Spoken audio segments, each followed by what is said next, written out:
You just realized that you needed to hire someone yesterday. How can you find amazing candidates fast? Easy. Just use Indeed. When it comes to hiring, Indeed is all you need. Stop struggling to get your job posts seen on other job sites. Indeed-sponsored jobs help you stand out and hire fast. With sponsored jobs, your post jumps to the top of the page for your relevant candidates so you can reach the people that you want faster. And it makes a huge difference. According to Indeed data, sponsored jobs posted directly on Indeed have 45% more applications than non-sponsored jobs. Plus, with Indeed-sponsored jobs, there's no monthly subscriptions, no long-term contracts, and you only pay for results. How fast is Indeed? Well, in the minute I've been talking to you, 23 hires were made on Indeed, according to Indeed data worldwide.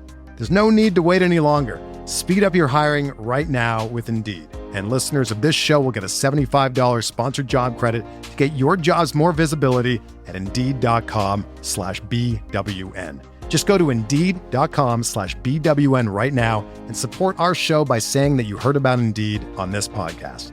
Indeed.com/BWN. Terms and conditions apply. Hiring? Indeed is all you need. Warning, the following ZipRecruiter radio spot you are about to hear is going to be filled with F-words. When you're hiring, we at ZipRecruiter know you can feel frustrated, forlorn even, like your efforts are futile, and you can spend a fortune trying to find fabulous people, only to get flooded with candidates who are just fine. Fortunately, ZipRecruiter figured out how to fix all that. And right now, you can try ZipRecruiter for free at ZipRecruiter.com/zip.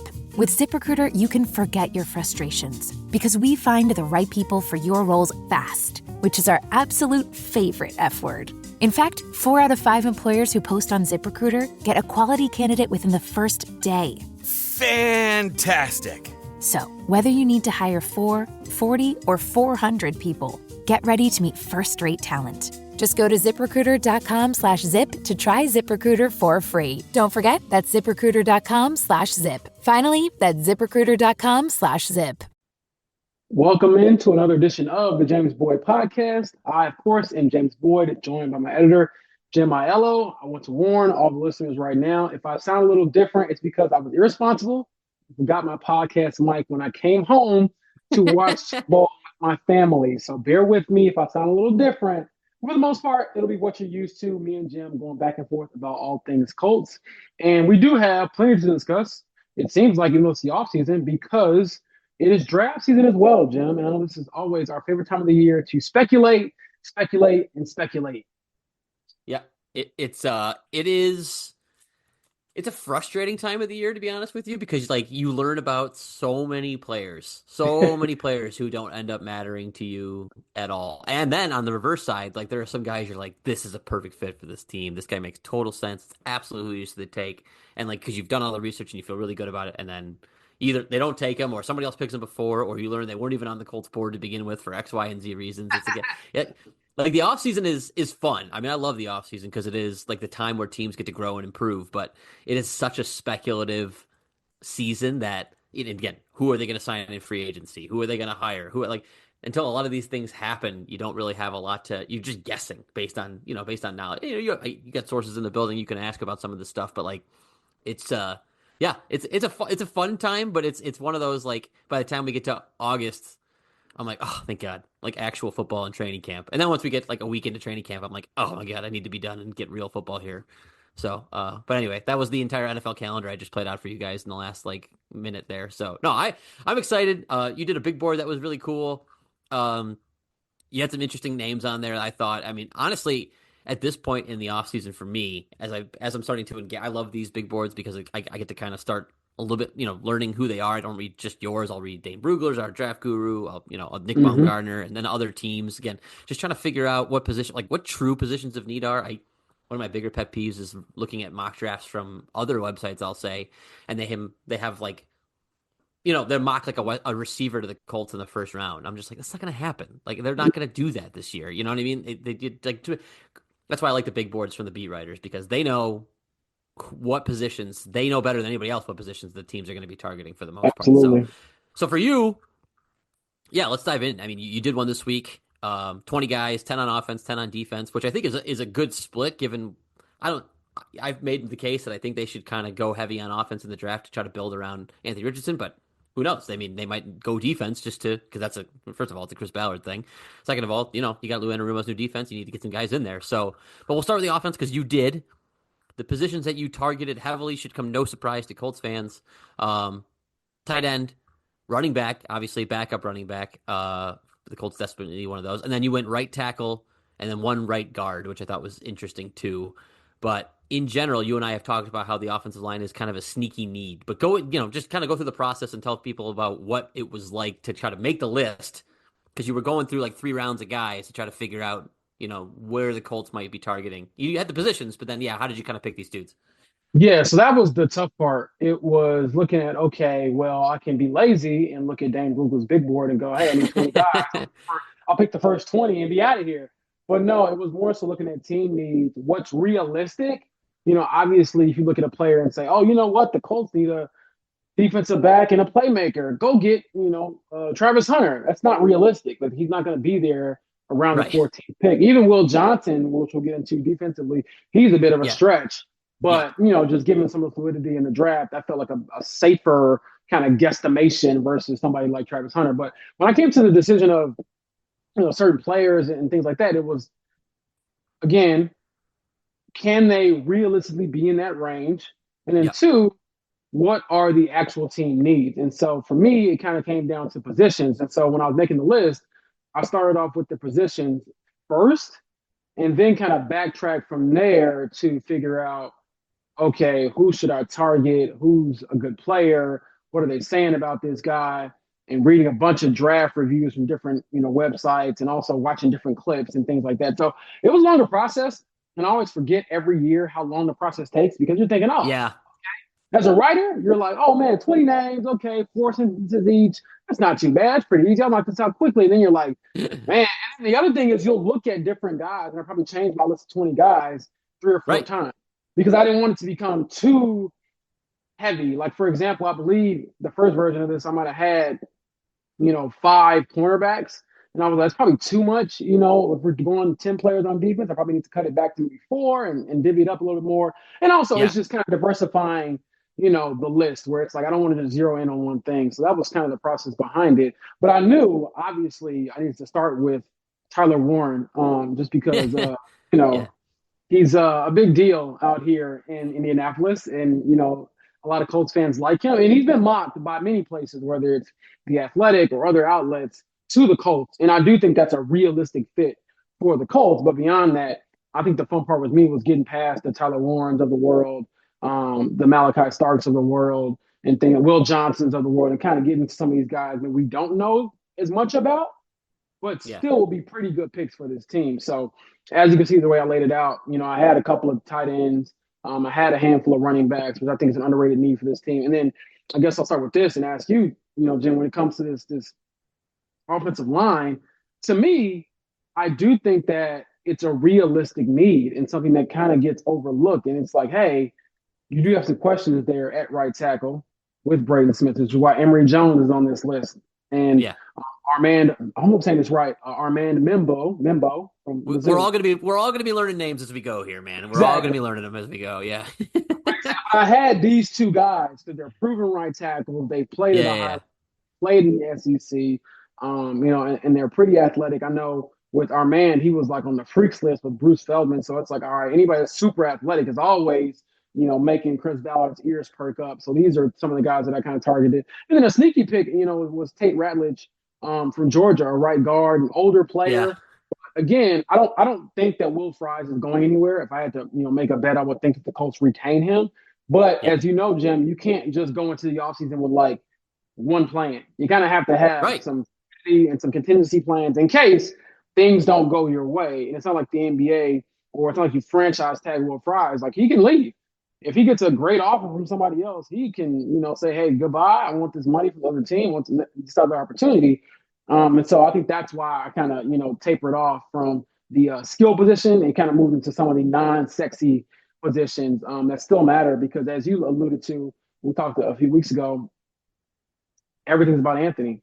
And so if you can give him more line help, is it sexy? Is it loved during the draft? Probably not. But if the guy doesn't get sacked and he has plenty of time back there during the season, you'll love it. So that's kind of my thinking about, going through the different draft meet and draft prospects. And I'm curious to know, I know you had to edit this, but some of the names that popped out to you. Well, so I mean, again, I start at the top. I just want to mention Tyler Warren obviously stands out as a potential guy that they could take in the first round. And here's obviously more than I just want to highlight more of the running, the blocking part of what he does. He has a good reputation for being a blocker. And again, when the Colts are drafting at any position, but particularly tight end, I want that to be part of their profile. I know that's a lot to ask because a lot of times what we're asking for guys who can create and separate over the middle of the field and create yards after the catch and be dynamic in that way. And the Colts do need that. They truly do. But I'm trying as I go through this Colts offseason to keep my focus on what I think is best for Anthony Richardson. And what I think is best for Anthony Richardson is is the Eagles. Watch the Eagles. That's truly what it is. That's truly what I think is best for Anthony Richardson is relying on him to throw to his receivers when they have one-on-one coverage because everybody is down in the box trying to stop Jonathan Taylor because that running game is so effective that when he does throw, it's one-on-one or open zones because these guys aren't dropping 5-6 guys into coverage. They're only dropping a few because they're all concerned about what Jonathan Taylor is going to do or Anthony Richardson's going to do running the ball. So the more the focus I put on this offseason, the more I keep going. If they can just become an elite running team, and they are a good running team, don't get me wrong. If you look through the numbers, they're a good running team. If they can become an elite running team, that nothing will be better for Anthony Richardson than that. So that's why I liked Warren a lot. Again, in terms of the fit for him, obviously he gives you. That's why he's a first round pick, right? He's going to give you a little bit of both. He's going to give you a lot of both, actually. The dynamic ball skills over the middle. And a guy to make people miss and run people over because he's huge. He can kind of do a little bit of everything. I mean, watching him at Penn State was really fun. Watching him run the ball, watching him throw the ball occasionally, like it was very fun to watch him. Yeah, yeah. And then I think you're gonna have a story coming out next week about some of the guys that Colts might cut because of salary cap concerns. And again, we have to. The people listening are probably going to get annoyed with this, but we'll preface it by saying we don't really know what's going on with Braden Smith. It's a question going into next year. I will say, regardless of whatever's going on personally with him and the Colts, I think he would have been a consideration to be cut almost no matter what, unless he played like an all-pro level last year, which he didn't when he played. He played well, but he wasn't an all-pro because, as you're going to detail next week, he saves them about $16 million against the cap with the minimal dead cap hit. I think it's $3 million. Am I right? Is it around there? Yeah, it's pretty minimal. So I'm looking now. It's $3 million. Yes. And again, they have Gonzalez as an option for sure to go there. And I'm not saying that they shouldn't trust him, but I do think they should keep their options open. Again, I want to keep harping on these Eagles, man. Like they drafted Cam Jurgens, Landon Dickerson, guys that they didn't necessarily need right away, but when they did need them, they were able to plug them in. Jason Kelce retires, they have a center ready to go. Like I love the way the Eagles have prepared the offensive line throughout the years, and I think it's one of the reasons they've maintained so much consistency on offense. So I love the tackles. I love the guard idea is again.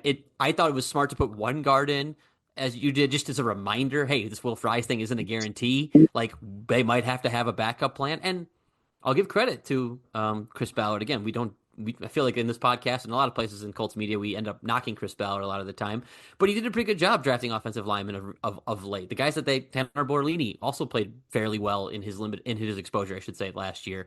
You got some good play out of Gonzalez. You got Ryman has become a pretty good left tackle. Like he's drafted fairly well on the offensive line of late, and he might keep trying to do that. I would strongly advise trying to do that. If it's not the first round pick, it maybe should be a second or third round pick. But I really did. That's kind of what jumped out to me again on the offensive side of the ball was that you were smart, in my opinion, to highlight the line because again, I want a road grader at right tackle. I want this offensive line to open up the holes I see that Saquon Barkley gets because I know that Jonathan Taylor can hit home runs like Saquon Barkley can. He truly can. We've seen him do it before.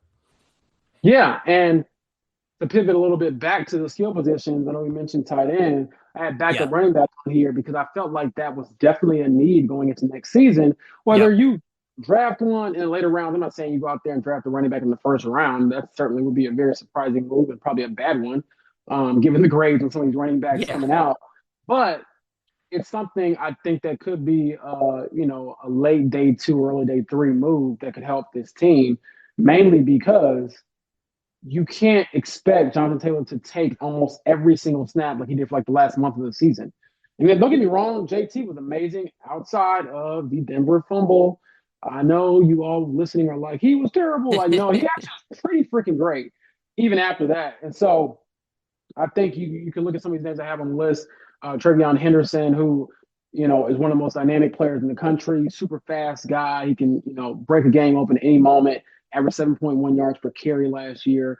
And then his running mate, Quinshon Judkins, I thought Judkins was really, a solid player, Yeah. durable guy, over 1,000 yards in each of his seasons in college, kind of a bruiser type, and someone who, again, can just alleviate some of that pressure on JT. And then the last one, Cameron Scatterbo, I just picked him because he's a good player. I mean, I know he's probably not great as a 40 time, but short yardage scenarios, gotta have it scenarios. He's somebody I think could definitely come in and be a difference maker.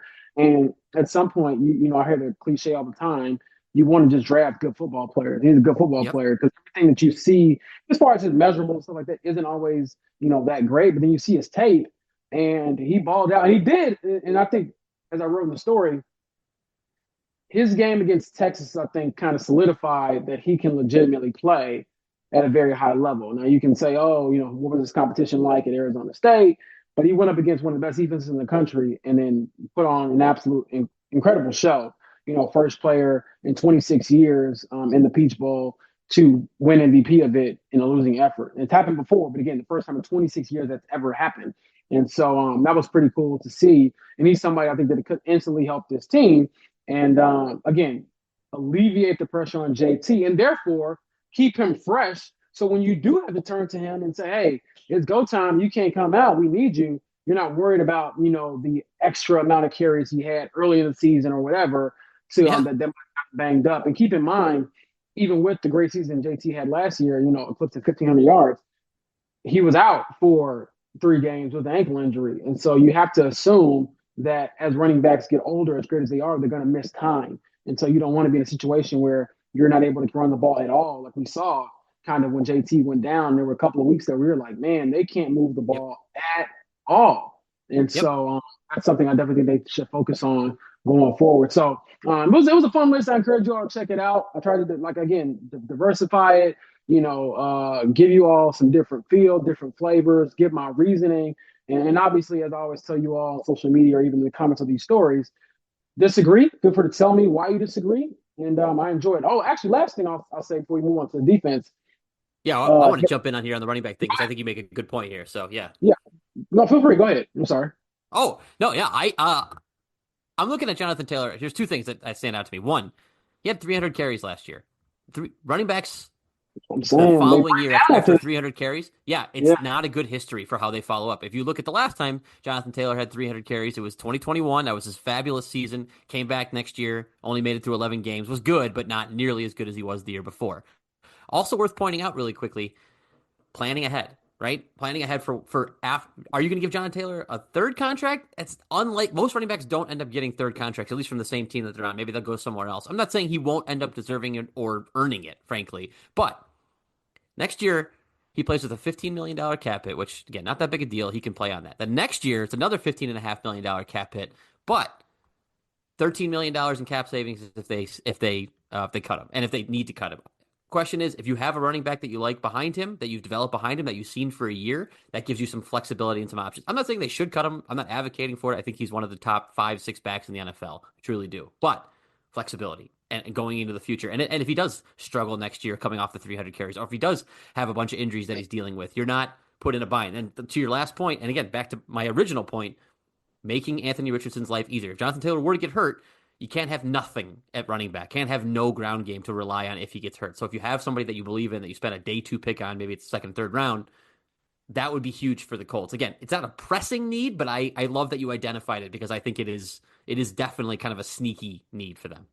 Exactly. And then the last player I wanted to hit was Harold Fannin Jr., Bowling Green, tight end. He had an incredible season, set an FBS record with catches and receiving yards, had all these production. But he did come in a bit undersized at the Senior Bowl, weighing in at 238, and he was 6'3". And so that's a bit small, and I get it. People see the passing numbers that the receiving numbers he put up, And they're like, Yeah. man, that's the guy we need. He can come in and be that down the field stretcher and chain mover for us. But just keep in mind, man, not to discredit anything Harold has done throughout his college career. He's a hell Yeah. of a player. First, consensus All-American in Bowling Green history. That you can't say that without, giving him his due. It's just that when you reach another level, that size usually plays a factor. And so you have to keep that in mind when you're talking about tight ends, which is why, personally, if I were looking at a serious tight end move, first round, second round, whatever, they would have to be probably bigger than him. And that's kind of how I feel about it. Now, obviously, circumstances could change where, if the guy drops, considerably and it's like, well, the risk is worth the reward, then you go do it. But it's just, I would have a couple of tight ends above him on my list. And obviously, number one on my list and pretty much everybody else is just Tyler Warren, who might be in that sweet spot. So we will see. As far as defense goes, when I came with this list, Jim, the only one I felt like, okay, this is a reach was Will Johnson from Michigan because Yeah. he could be like a top 5 pick. But the reason why I did include him in this list, beyond just Colts fans saying, what if, God is on our side and he's wearing a Colts jersey that day and he just falls. Dane Brugler, and I was reading some of this pre-draft stuff, he was saying that, Will Johnson's range is a bit fluid. And so it's not like completely out of the realm that he could drop to 14. Yeah. Or in the later, At the injury history, right? team. Exactly. I believe he only played like 6 games last year due to injury. So that might, hold him back a bit. But, he's a big time player. And when you look at the other cornerbacks put on this list, Siobhan Rebel Jr. from East Carolina, Maxwell Harrison, Benjamin Morrison, like all these cornerbacks that I have listed, they're all bigger guys. And usually that's what, Chris Ballard tends to go after. I know Maxwell Harrison from Kentucky, he's a slender guy. And honestly, they might pass on him because they chose a slender guy recently in Juju Brents, who hasn't held up in the NFL, too much. So that might be one that you kind of red flag. But I do think that he's still a good player. And he's as I put in the story, he's a game changer. He makes the plays on the ball. He has the pick sixes. He has those things that can kind of potentially make up for, not being the right size, if that makes sense. So we'll see. I know Siobhan Rebel Jr. had, the torn ACL he's coming off of. So it's like, do you want to choose the guy who's, rehabbing, or do you want to get somebody just fully healthy?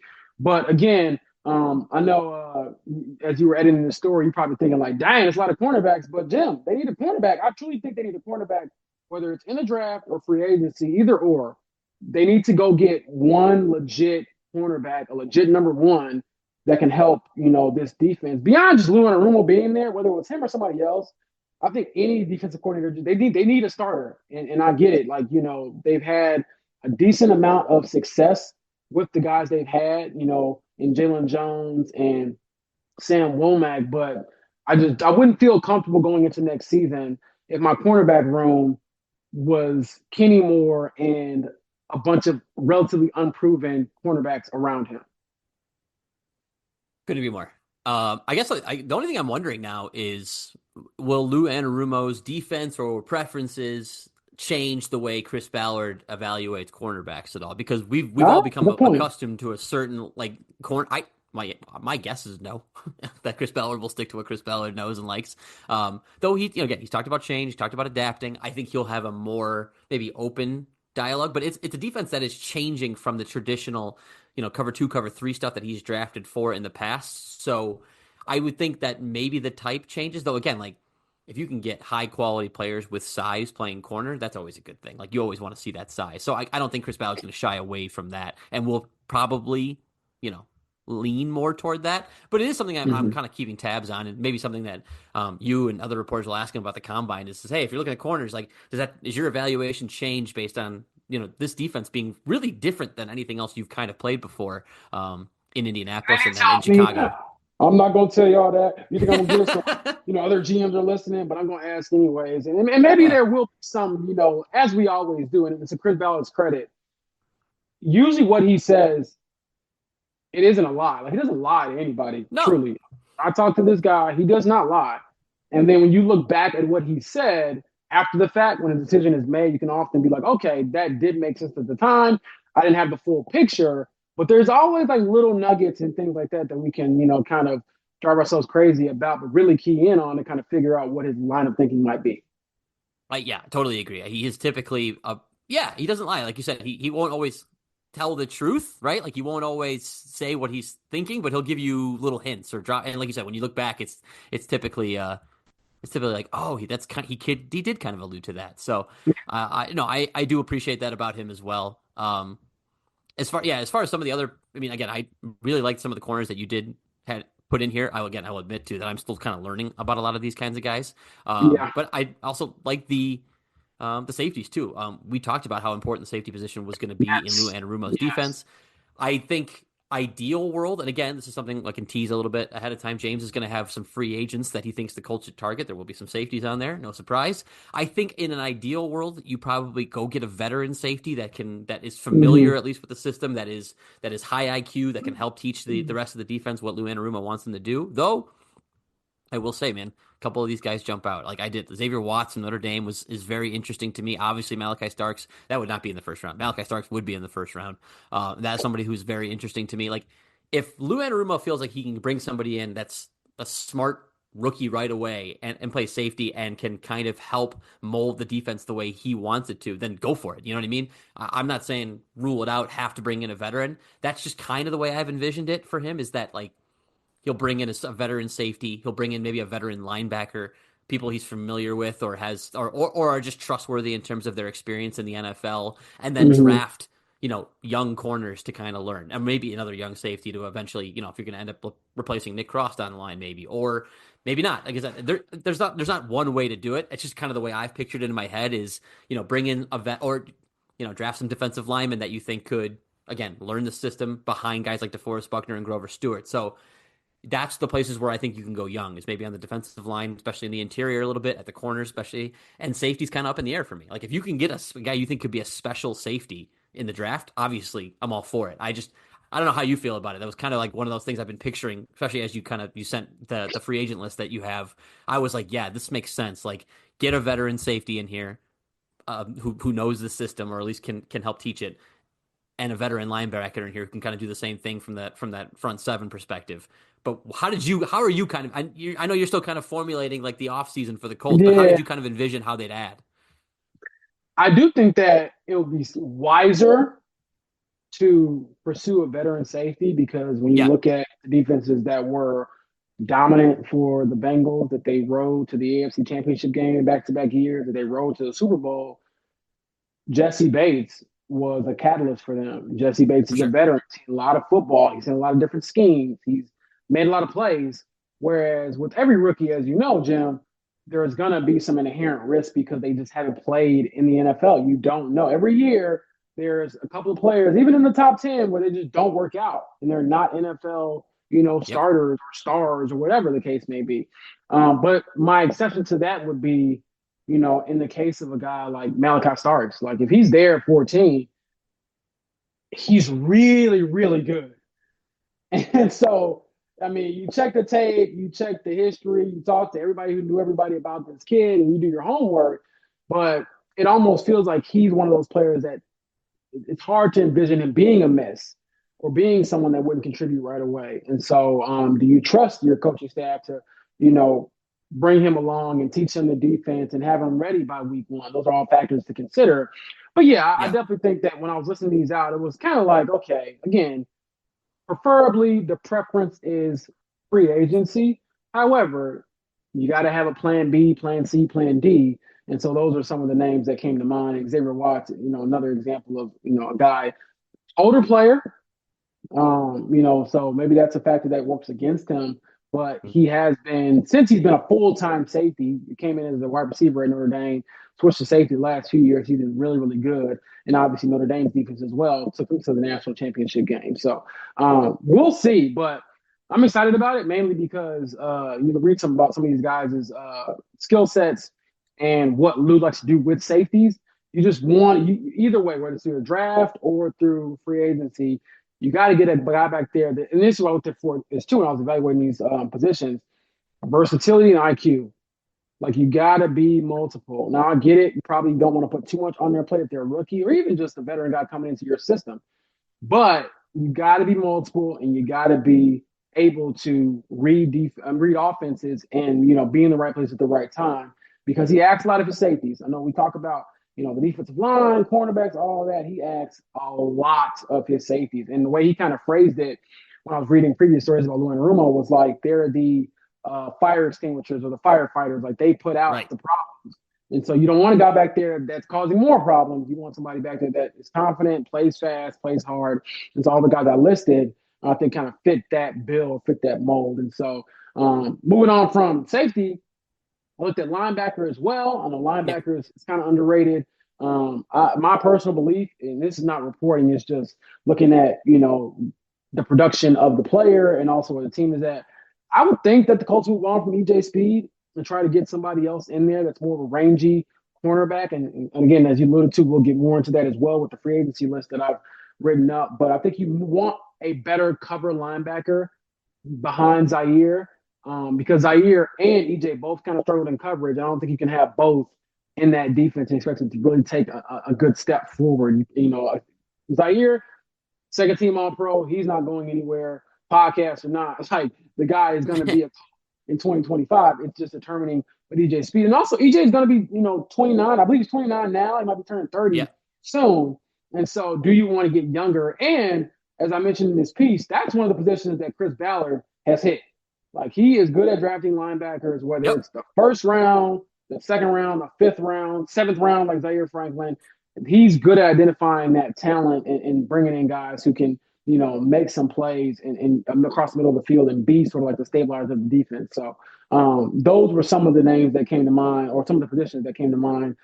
Two of the names, Jahad Campbell from Alabama. Monster season for the Crimson Tide. Sideline to sideline speed, somebody who can definitely come in and cover. And then Jalen Walker, who I believe is the best linebacker in the draft from Georgia. No surprise there. Georgia churns out NFL pros every year. Philly has like all of them every year, and that's why they're probably like pretty good. It's like the Georgia to Philly pipeline in the NFL is crazy to me because I'm like, how can one team get so many players from one program? So obviously they're doing something right. And so I think that Jalen Walker is another player they should consider if he's available in the first round as well. I get it. Jalen Carlisle might be somebody they want to hand the reins to. But again, that's a big ask of not only a rookie, but someone who changed positions during his rookie year from safety to linebacker, got hurt during his rookie year, missed a ton of time. Like, do you want to put all that on his plate and bet on him to be ready? Or do you want to perhaps, pursue a player that might be younger with more upside, or even, again, another veteran in free agency. So we'll see. And then I'll let you I'll end it with this. What do you think about me putting a defensive tackle on the list? Omar Norman Lott, Tennessee. I thought about it, and I was like, do I put it on here? Do I not? But I was like, Grover Stewart and DeForest Buckner can't play forever. That was my reasoning, and I'm just curious, your thoughts on me kind of ending it with this guy. Interior depth is huge. And again, I don't need to say that. Chris Ballard says it all the friggin' time. He loves drafting a defensive line depth, and you're right. I mean, DeForest Buckner and Grover Stewart aren't getting any younger. I mean, he's already signed Grover Stewart to 2 contract extensions. Like, a third is probably unlikely at this point in his career, just because, again, these guys, you don't usually see, 4 contracts with the same team for one player. So I definitely think drafting on the interiors wise, again, not a spot where you probably need to spend your first round pick, right? But day 2 comes, and if you think the guy's talented and can make an impact for you, and especially if I think it was 2 years ago, really, but when they lost Grover Stewart, man, run defense really suffered, right? And if you lose DeForest Buckner, we've seen what's happened in a couple of those games. Like, they're just not going to be nearly as good a defense without DeForest Buckner. It's just not possible. Maybe they'll have a game or two where they're okay and can survive, right. But any extended absence without DeForest Buckner, and you're in a lot of trouble. Doesn't really matter what you have anywhere else. Like, he's just that good a player. So I definitely like the idea of drafting a defensive lineman, particularly a defensive tackle in the second, third, fourth rounds, and trying to fortify that spot for them going into the future. So let me ask you though, speaking of defensive line, how would you feel about spending your first round pick and then maybe another first round pick and then maybe something else on Myles Garrett, because you wrote about that this week briefly with a bunch of our writers from The Athletic. And you know what? It's super far-fetched. It's probably not going to happen. Edge isn't really even a big need for the Colts, but I think when a name like Myles Garrett pops up, you have to at least engage a little. Absolutely. You pick up the phone and you see what's working. That is what you always do when a superstar becomes available. I even thought about that briefly when Cooper Kupp announced that Yeah, they're going to try to trade him. And I'm like, he's a bit older. Obviously, he isn't as dominant as a guy like Myles Garrett. But again, it never hurts to at least see what's out there. And so the trade proposal that I had was this year's first, next year's first, and Kwity Paye, who was basically on the expiring deal where that would give the Browns some flexibility where it's like, and that's the other thing too. It's always funny when these things happen and it's like, all right, they're in rebuild mode. Well, you still have to get to the salary cap floor. Like you can't just not have any players, not spend any right. money, and just get all draft picks and put me and you out there on the defensive line. Like you got to spend some money, and so that's why I was like, I have Kwity going back to the Browns Yeah, because he's still a pretty good player. He's on an expiring deal, not a very expensive player, and in my opinion, still a good player. So that was my thinking. Do I think it happens? Absolutely not. But at the yeah, same time, I think you have to at least entertain the idea because Myles Garrett is that special. He's going to be a future Hall of Famer. Players like him do not become available very often. And then it also sounds like a guy like Trey Hendrickson as well from Cincinnati. He made a pretty clear on the podcast the other day that he wants an extension done. He wants to be traded. No qualms about that. I know our Paul Dana Jr. is all over that for the Bengals. So if you want to check out stuff with that, I'm sure check him out, The Athletic, and what he's got going on and his tweets on Twitter. I was reading through some of those, Jim, and I was thinking to myself, like, man, could Lou be like, hey, me and Trey, we had some success in Cincinnati. How much do you love me? Again, unrealistic. I don't think it happens. I personally would not do it, but for the sake of the argument, that's what I would do. I think the asking price for probably both players is two first, mainly because of how great they are and still being in their prime. So we'll see. I got a kick out of last note. I got a kick out of Diana Rossini's report where she talked to a GM and they were like, "What if the Raiders, get Myles Garrett and Max Crosby?" And I'm like, "They'll still stink because they have no money to pay anybody else." And I was like, "Fire whoever that GM is, get rid of them, keep them far away from any serious team." But yeah, that's my thoughts. But I wouldn't. It was a fun exercise. I never, shy yeah. away from things, but it was just a fun little thought process, in my opinion. I agree. I think, like I said, I don't think defensive end pass rusher right now is near the top of the list for the Colts. We Mm-mm. talked about that with last week. We talked about their own free agents, who they would bring back and who they wouldn't bring back. But again, like when Myles Garrett, I hate this word so much, but he is truly a generational pass rusher. He's going to the Hall of Fame. Like he is a Hall of Fame bound pass rusher. Mm-hmm. Um, when you get a guy, even if he's going to be 30, like I still think you could probably hope to get 3 great years out of him, 30, 31, 32, and that might be worth paying for. It's probably more worth paying for a team that's a little closer than the Colts are. They're not like a player away. Like I saw some of the other guys in our trade proposals, like the Bills are in there. That makes a lot of sense. I Yeah, think I don't know if the Chiefs got in there, but for us, but I know the Chiefs have been rumored like that, or at least been talked about. Again, obviously, that would make some sense as a person who's trying to chase a trophy. The Packers, plenty of teams, I think, make total sense. Probably more sense than the Colts, which is why this probably won't happen because Myles Garrett also might say, "Yeah, didn't the Colts not make the playoffs last year? I'm demanding a trade to try to win a right. championship, and I don't want to go play for a team that's like on the fringe." So Yeah, again, and you it's don't want to trade for somebody that's disgruntled either. I mean, sure you don't want you the have to pay him, yeah. So exactly. So it's something to keep in mind. But I mean, I enjoyed the exercise, and obviously, with some of the developments over the offseason, you just never really know what's going to happen. And then if he does get moved, where he could go, where that would change some things. And I know Colts fans are probably just saying, just keep him away from the AFC South. Whatever you do, don't bring him to Houston or Jacksonville, Tennessee. Which again, I don't think any of those teams outside of yeah, Houston are in that conversation either. I don't even think Houston will make that move after what they did last year, yeah, they invested in kind of the edges revamping some already. things.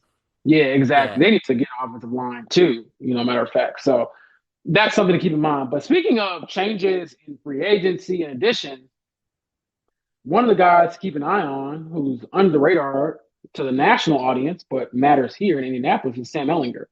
He's a free yeah, agent.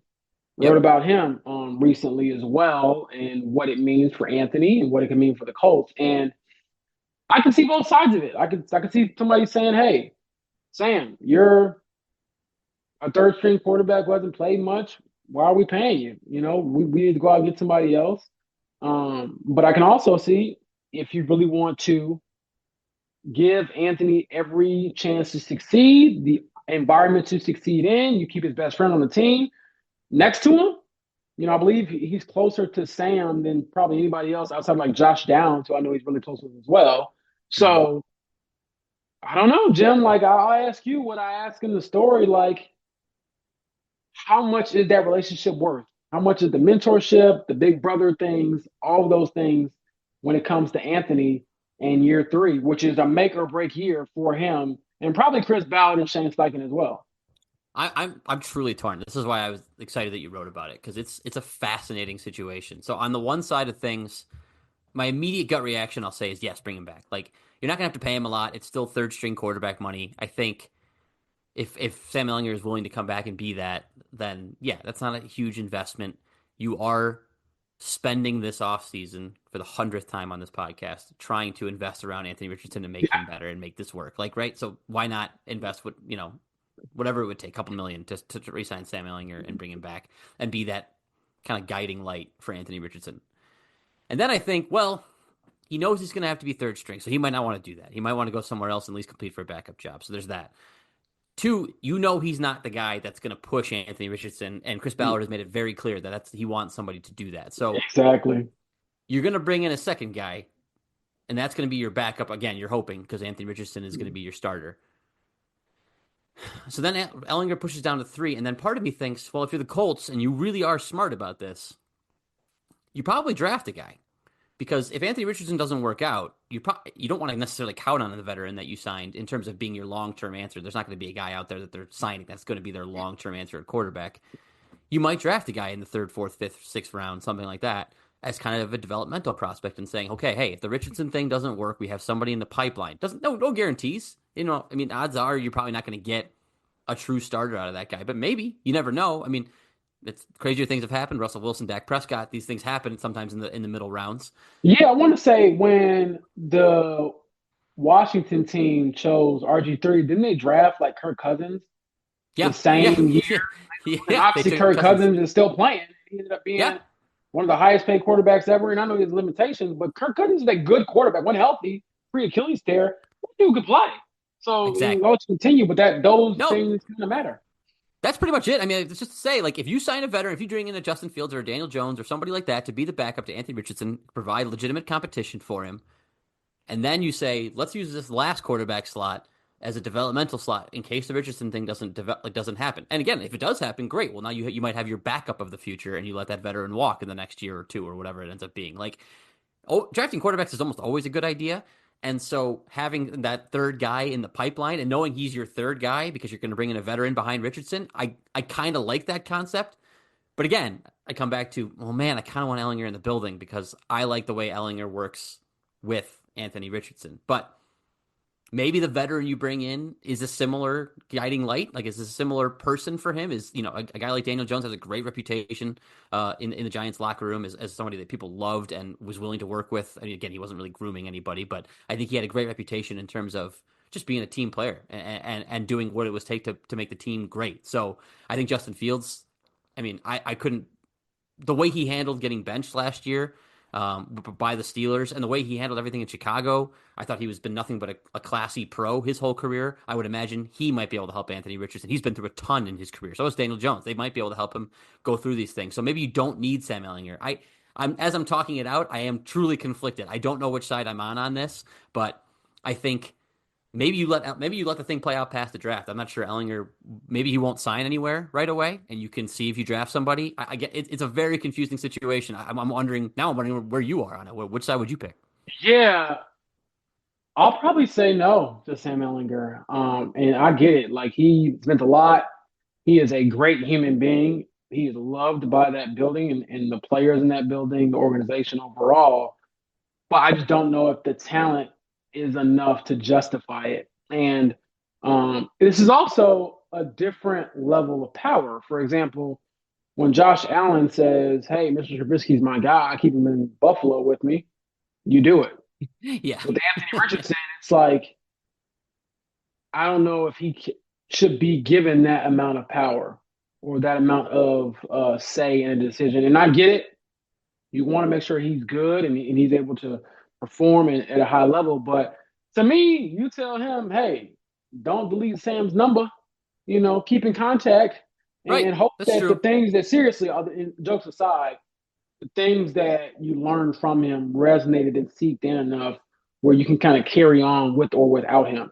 And Yeah. so, from a pure football standpoint, I probably go more towards the route that you mentioned. And I've talked about this with other people as well, where I'm getting a veteran in as well. And I'm drafting a guy as my developmental quarterback. And one other name I want to throw out there as far as veterans, Jameis Winston. I get it. He's Yeah. not the same style of quarterback. He's not going to do a lot of dual threat running and stuff Yeah. like that.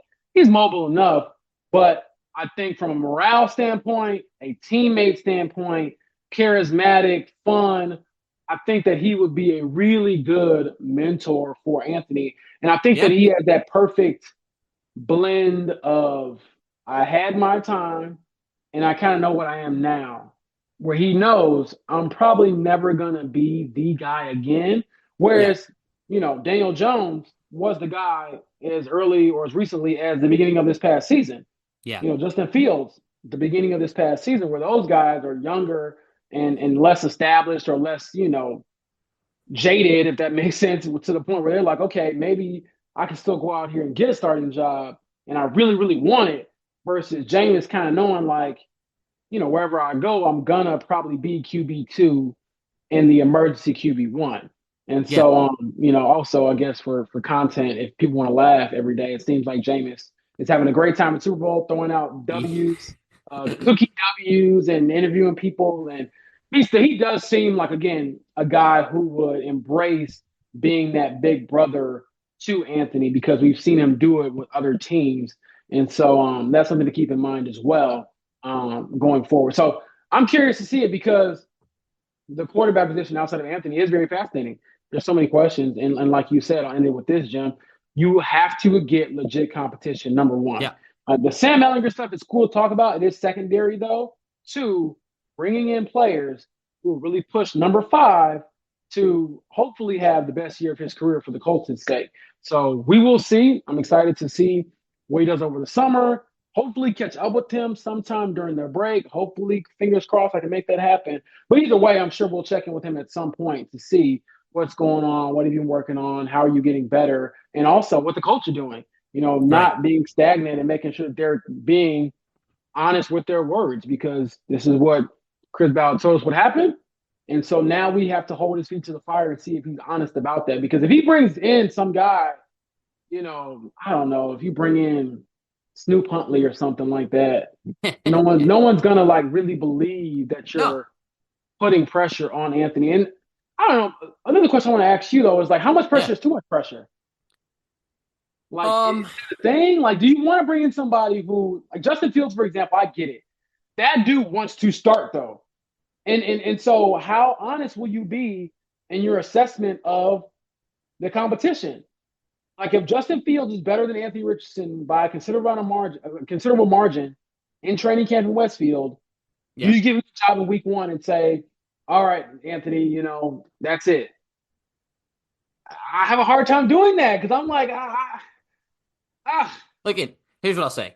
I think a guy like the guys that you have to pay a boatload to, like a Sam Darnold out there right now. Like, I don't think you do. That's probably too much. Like, you yeah, don't. that's true. That's not what you want. But no, man. Like, well, two things. One, I love the idea of bringing a guy like Jameis, uh, Daniel Jones, Justin Fields, because I think they've all been in Anthony Richardson's position before, right? They've all been top 10 picks. They've all flamed out with their current regime. Like, they're the teams that drafted them. They've had to move on to different spots to try to make it work somewhere else. Like, I like the perspective they're going to bring to Anthony Richardson. And so again, just on that concept, I think it's very cool. Like, they can help him appreciate the opportunity that he has, because I think that was part of the issue last year was he was naive to it. He didn't really appreciate the opportunity he had. Now, your other question, if he can't beat out Justin Fields, then he doesn't deserve to be your starting quarterback. Just how I feel about it. Like, I think Fair. he is same with Russell Wilson at this point in his career, if that's an avenue they pursued. Same with Daniel Jones. If Anthony Richardson can't beat those guys out in training camp in an honest competition, then it might be over, frankly. Like, it might be over. Like, in terms of hoping he's going to be your franchise guy. And that's not to denigrate Justin Fields. I think he's a good quarterback, but you got to win. Like Justin Fields, this is the reason he's going to be on his third team in 3 years, obviously, after Yeah, the Bears, true. Steelers. Now, That's like true. you got to, if you're a franchise quarterback, you beat out guys like Justin Fields. If you're a franchise quarterback, you beat out guys like Daniel Jones. And maybe those guys end up having like the Baker Mayfield, Geno Smith type career somewhere else and being great in their new locations. I don't know, but if Richardson is the guy, and I still think he can be, I'm sure I'm in a growing minority here, which is a nice, just the oxymoron. I I think you just have to be able to beat out guys like that in training. So I don't think you should necessarily be afraid of the level of competition that you're bringing in.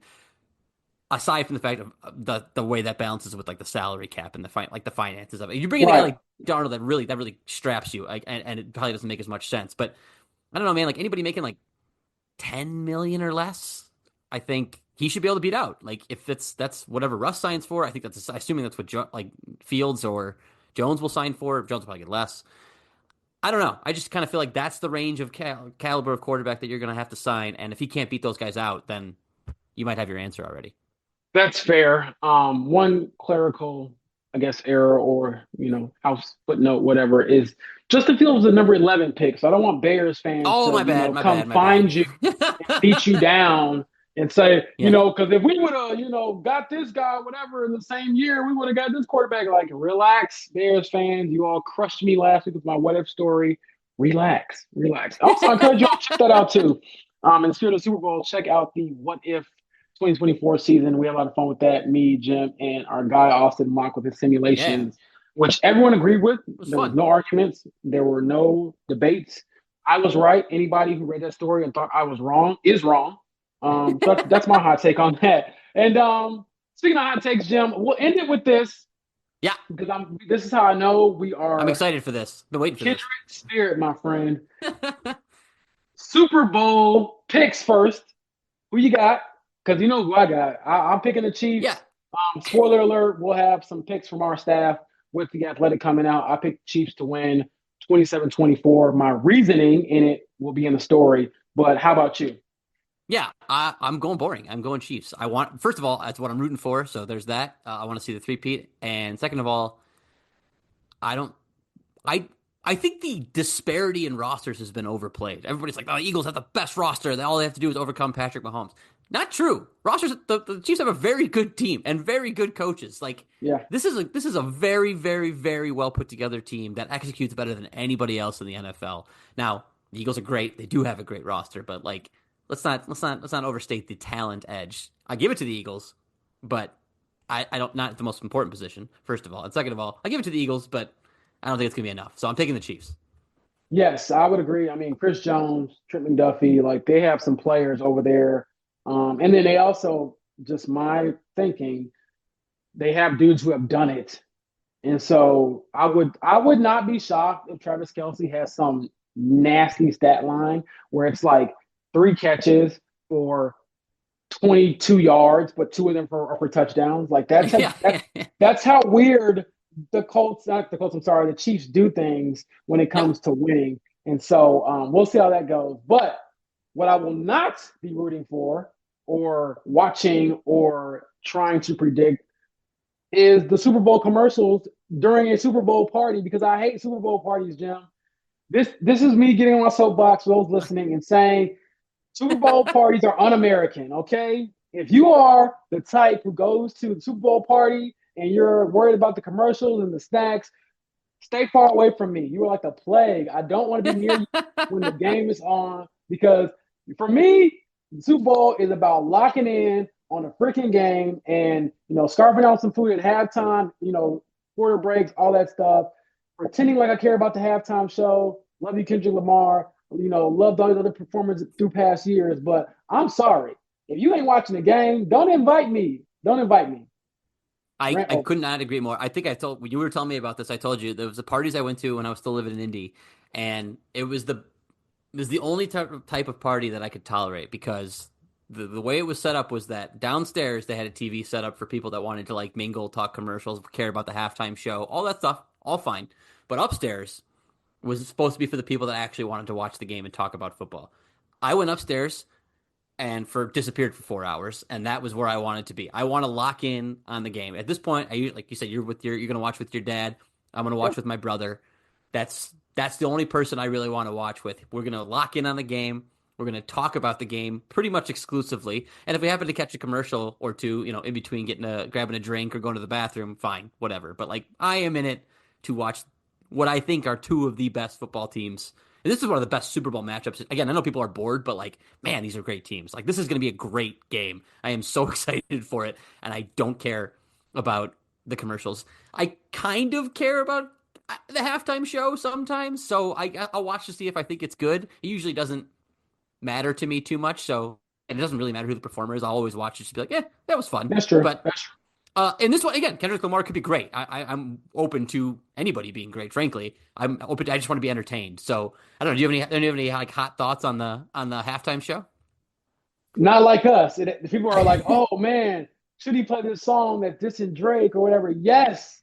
The song just won him 5 Grammys. Yes. Yeah. You have to perform it. I don't care if it's the first song, the last song. Me being me, I wouldn't keep people waiting. I would just come out as soon as the freaking stage lights up. I'm doing Not Like Us, and I'm dancing on Drake's grave in front of the world. That's just what I would do. And this is for somebody who listens to both. I am not in the rap beef world. I've listened to both artists. I enjoy both artists, but I gotta get a crown of Kendrick, man. When you go at the king, you best not miss. And so I'm excited about that and looking forward to the game overall. It'd be fun. And as you mentioned, you have two of the best teams in football, obviously, and then the storylines, the rematch, Patrick Mahomes and the three-peat, and then also, if you knock them off their perch, you're a legend forever. If Saquon Barkley has another 60-yard run in the Super Bowl, he'll never have to pay for a meal in Philly ever again. And so I think these moments of, pure joy and pure agony, which is the only way it goes in Super Bowl, that's what I live for. It's all or nothing. And so I'm excited about it. Looking forward to a good game. And so on that note, for those listening, stick around. Thank you so much. We'll check in with you all next week, post Super Bowl, with some fun updates on free agency, cap casualties, things like that. Other things to prepare for the combine. But until then, enjoy the Super Bowl, skip Super Bowl parties. And if anybody asks you what the commercial, good or bad, you tell them to be quiet in the name of the game. Warning, the following ZipRecruiter radio spot you are about to hear is going to be filled with F-words. When you're hiring, we at ZipRecruiter know you can feel frustrated, forlorn even, like your efforts are futile, and you can spend a fortune trying to find fabulous people, only to get flooded with candidates who are just fine. Fortunately, ZipRecruiter figured out how to fix all that. And right now, you can try ZipRecruiter for free at ZipRecruiter.com/zip. With ZipRecruiter, you can forget your frustrations because we find the right people for your roles fast, which is our absolute favorite F word. In fact, 4 out of 5 employers who post on ZipRecruiter get a quality candidate within the first day. Fantastic. So, whether you need to hire 4, 40, or 400 people, get ready to meet first-rate talent. Just go to ZipRecruiter.com/zip to try ZipRecruiter for free. Don't forget, that's ZipRecruiter.com/zip. Finally, that's ZipRecruiter.com/zip.